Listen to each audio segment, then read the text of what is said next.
ఈరోజు కూటమి ప్రభుత్వం అధికారంలోకి వచ్చిన తర్వాత చంద్రబాబు నాయుడు గారు అసమర్థ పాలనని కప్పిపుచ్చుకోవడం కోసం రెడ్ బుక్ రాజ్యాంగం పేరుతో ఏ విధంగా వైఎస్ఆర్ కాంగ్రెస్ పార్టీ నాయకులపైన అదేవిధంగా మీడియా ప్రతినిధులపైన కూడా ఏ విధంగా దాడి చేస్తున్నారో మనం చూసాం. ఈరోజు ఏదైనా ప్రజా సమస్యకు సంబంధించి ప్రజల పక్షాన గౌరవప్రదమైన ప్రతిపక్ష పార్టీగా ఒక ప్రతిపక్ష నాయకుడిగా మాజీ ముఖ్యమంత్రిగా జగన్మోహన్ రెడ్డి గారు ప్రజా సమస్యపై స్పందించి ఆ సమస్యకు సంబంధించి ఏదైనా ప్రోగ్రాం కనుక ఆ ప్రోగ్రాంకి వెళ్ళే పరిస్థితులు ఉంటే ఏదో రకంగా దాన్ని డైవర్ట్ చేయాలనే ఉద్దేశంతో గత కొంతకాలంగా కూటమి ప్రభుత్వం చేస్తున్న చేష్టలు చూసాం. ఈరోజు మత్స్యకారులకు సంబంధించి జువ్వెల దీనికి సంబంధించి ఒక పెద్ద సమస్య ఈ ప్రభుత్వం చాలా నిర్లక్ష్యంగా వ్యవహరించడం వల్ల మత్స్యకారులు ఏ విధంగా నష్టపోతున్నారు,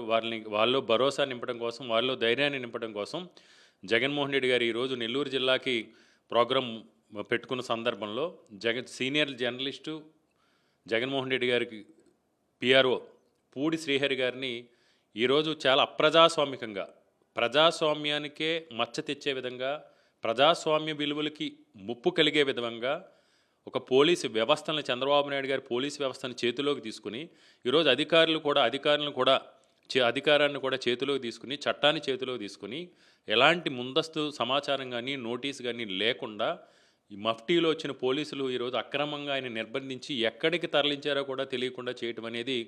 ఇది ప్రజాస్వామ్యానికే పెద్ద ముప్పు, ప్రజాస్వామ్యానికే చేటు. ఎందుకంటే ఈరోజు రాజ్యాంగ విలువలను కాలరాస్తూ ఈరోజు కోర్టులు కూడా ముట్టికాయలు వేస్తున్న గత కొంతకాలంగా జరుగుతున్న అక్రమ అరెస్టులకు సంబంధించి, అక్రమ నిర్బంధాలకు సంబంధించి, తప్పుడు కేసులకు సంబంధించి స్వయంగా న్యాయస్థానాలు కూడా ఈ ప్రభుత్వానికి ముట్టికాయలు వేస్తున్నా సరే ఒక అభద్రతా భావంతో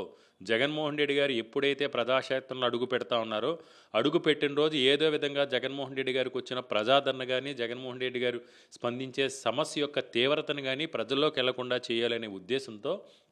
ఇలాంటి అక్రమ అరెస్టులు పాల్పడుతున్నారు. ఏదేమైనా పూడి శ్రీహరి గారి అక్రమ అరెస్టుని, అక్రమ నిర్బంధాన్ని ప్రజాస్వామ్యానికి ముప్పు తెచ్చే విధంగా ఈరోజు సమాజంలో మీడియా జర్నలిజం అంటే ఫోర్త్ పిల్లర్ లాంటిది. అలాంటి ఫోర్త్ పిల్లర్లో ఉన్న వ్యక్తుల్ని ఇంత అప్రజాస్వామికంగా రాజ్యాంగ విలువలను కాలరాస్తూ అక్రమ అరెస్టు చేయడానికి తీవ్రంగా ఖండిస్తున్నాం. అధికారులు కూడా మేము ఒకటే డిమాండ్ చేస్తున్నాం, మీరు అధికారులు అనేది ప్రజల సేవ చేయడానికి ఉన్నారు, ప్రజలకి జవాబుదారు, అంతే తప్ప రాజకీయ పార్టీల అధికారంలో ఉన్న నాయకులకి మీరు బానిసలు కాదు. మీరు ఈ విధంగా అధికార పార్టీలో ఉన్న నాయకులు ఒత్తిళ్ళకి తలొగ్గి ఇలాంటి అప్రజాస్వామిక చట్టానికి విరుద్ధంగా కనుక అక్రమ అరెస్టులకు పాల్పడితే భవిష్యత్తులో మీరు తగిన మూల్యం తప్పకుండా చెల్లించుకుంటారు. ఇలాంటి అక్రమ అరెస్టులు ఆపకపోతే మేము ఎలాంటి పోరాటానికైనా సరే ఈ ప్రభుత్వం పైన, ఈ వ్యవస్థలపైన న్యాయబద్ధంగా, చట్టబద్ధంగా ఎలాంటి పోరాటాలకైనా వైఎస్ఆర్ కాంగ్రెస్ పార్టీ తరఫున మేము సిద్ధం.